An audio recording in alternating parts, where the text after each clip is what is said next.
ஆலயா cotton trending வேட்டிகள், ஷர்ட்டுகள்.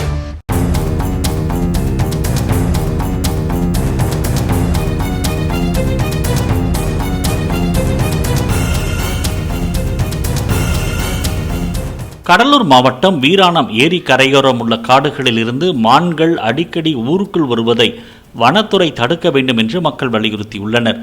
லால்பேட்டையில் கடை திறப்பு விழா ஒன்று நடந்து கொண்டிருந்த போது திடீரென கூட்டத்துக்குள் புள்ளிமான் ஒன்று புகுந்து கொண்டு ஓடியது. இப்படி அடிக்கடி ஊருக்குள் புகுந்து வரும் மான்களுக்கு தெருநாய்களால் ஆபத்து இருப்பதாக மக்கள் கூறியுள்ளனர்.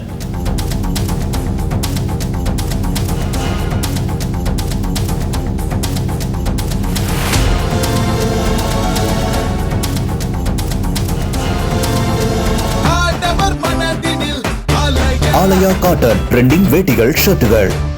பிளே ஸ்டோர் மற்றும் ஆப் ஸ்டோரில் இருந்து பாலிமர் செயலியை QR கோடு மூலம் பதிவிறக்கம் செய்யுங்கள். செய்திகளை உடனுக்குடன் பெறுங்கள்.